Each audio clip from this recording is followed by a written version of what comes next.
My name's Wayne and welcome back to the channel. Today we're going to do a little maintenance, pull out the spark plugs, check them out, and put some fresh ones in the car.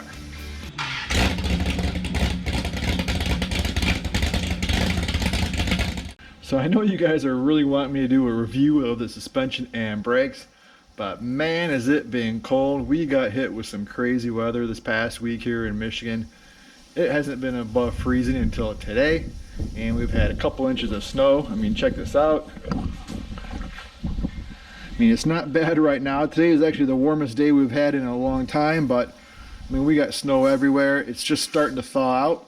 But the good news is this next week it's going to get warmer, and I'm hoping, should be able to get the car out this next week and do a good review.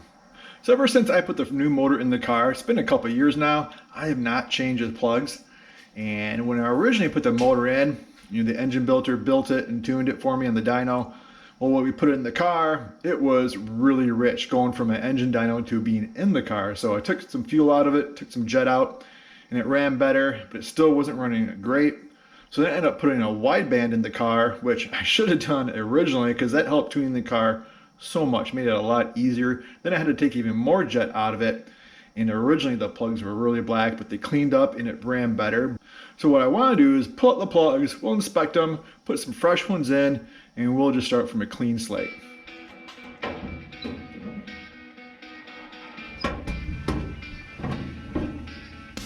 So getting to the plugs on the car is not too bad. The driver's side is real easy, especially with these angle plug heads and the TTI headers. Now the passenger side, it's a little different story. The front two cylinders are a little harder. The back two, again, are simple. I know, if I remember right, when I did the front two, I actually did them from underneath the car, and that was actually really simple. But we'll see, and we'll see if I have to jack it up today. Maybe I'll try again from the top, but it's a little tight. So we'll start out here on the passenger or the driver's side, get the plug wires off, and pull some plugs and take a look. Man, my hands are freezing. I don't know how long I'm going to last today, to be honest with you. But, oh. Alright.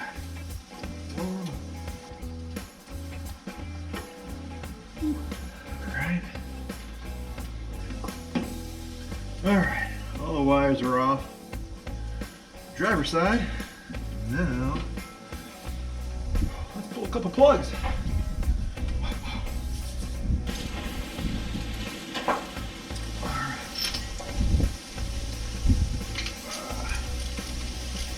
I'm gonna be real curious to see how these look.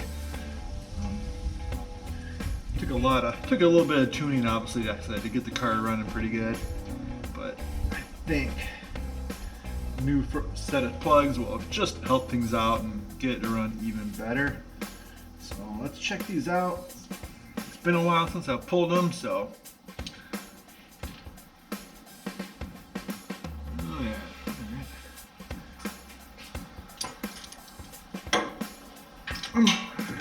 I'll get this whole bank pulled out, and then we'll take a look at them on the workbench first.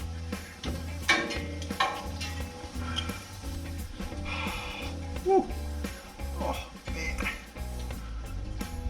I need a heated garage bad. A little darker.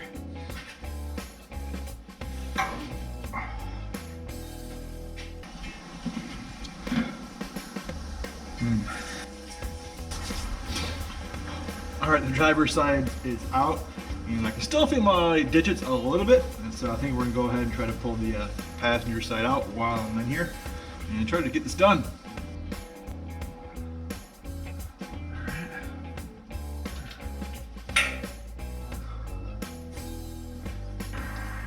Alright, one plug off. After the very front cylinder. Let's see if I can sneak my way in. All right, so I have all the plugs out, and these are out in order. This is the driver's side front, passenger bank front, and you can definitely tell that they do look rich. But don't forget, when you're reading a spark plug, the only way you can really read it is after pulling it out right after like a full throttle run at a drag strip or on a dyno. As soon as you let it idle around, it can throw off the settings, and like I said earlier, This car was running really rich as soon as I put it in the car. When it ran on the dyno, it was tuned, but then I had to take a bunch of jet out a couple different times. The first time I didn't take enough out, and then when I put the wideband on, I took a little more out to get it tuned, and now it's running good, but these plugs are not looking so good. So we're going to put some fresh plugs in, and the engine builder, he chose the NGK, and these are the FR5s, and looks like the gap is set at like 35 thou. Yep, and that's what we're going to set the new ones in, and we're going to put in some fresh plugs. And what I'll do is I'll do a little follow-up. Is once I run these a little bit, I'll pull a plug and check it out to see if it cleans it up. I have a feeling it will, especially all along just on the bottom of the threads there. Because the porcelain, I mean, on some of them they don't look too bad. Like this one doesn't look too bad in the porcelain, but you can tell at some point and sometime it was definitely running way too rich. So let's get these gapped and we'll put some new ones in. Alright, so I have my feeler gauge set at 35 and we're just going to check these plugs. They came pretty close. I've already gapped these 7, but if I need to make any adjustments, I just give the strap a little tap on the vise. Get it nice. So you can just slide that gauge in there. That one's still touch loose, but there we go. I like that. All right, so those are all gapped. We're going to put them in and get this wrapped up. Let's start with the easy ones over here. Although ever since switching to aluminum heads, I'm always a little nervous about cross threading these spark plugs. Ooh, it's like the worst nightmare. All right, now for cylinder 6. I opened up the garage just now, and it's actually a pretty nice day. I pulled the plugs out yesterday, but it's funny though, the car still hasn't warmed up. The car, all the steel is, look, it's still 30 degrees even though the air is getting close to 50 today. It's pretty nice, so I'm trying to get some work done. Alright, now we're gonna have no fun at all. Let's try this again. Actually, it's not too bad, Alright.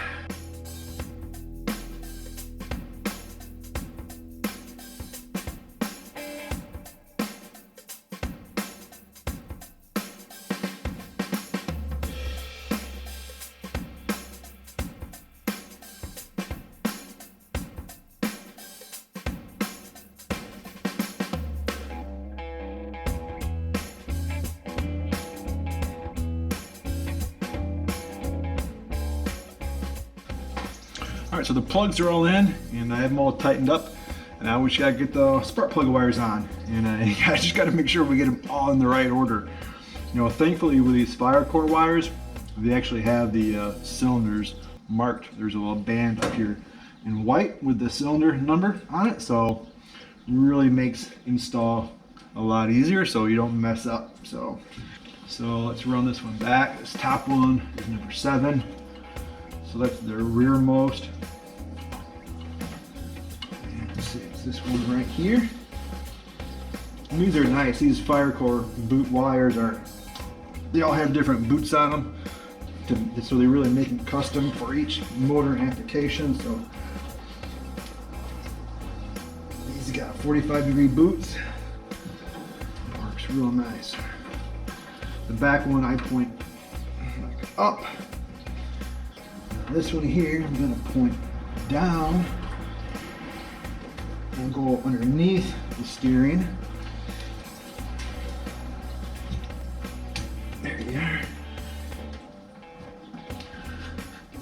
And you can normally hear a nice little auto snap click when you get on the spark plug.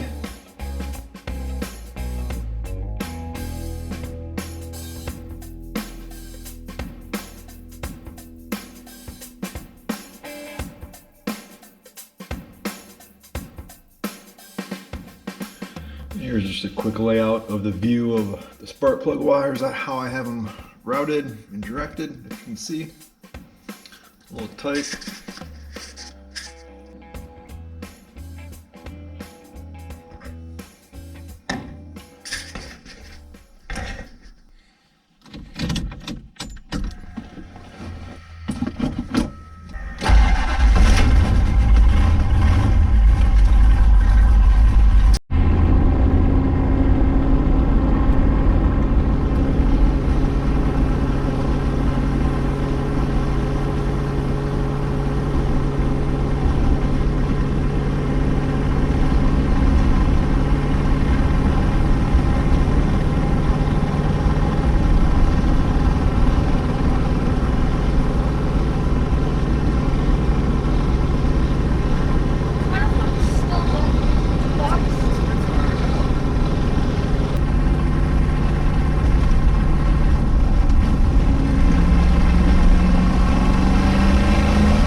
So how'd the car run? It was awesome. Cool. So that was really fun. Put some fresh plugs in the car, took Junior for a ride, and had a good time. Quick spin down the street. And in the next video, we're definitely going to do a review of the brakes and the suspension. So now that the weather's warming up, should have a few days here now where we can get out and do some videoing and make a new video for a review. So look forward to that to come real soon. Well, that's going to be it for this video. Hopefully you enjoyed it. And if you did, please hit the like button and don't forget to subscribe if you haven't. And if you turn on the bell notification, you'll be notified each and every time I upload a new video. So thanks for watching, and I'll see you next time.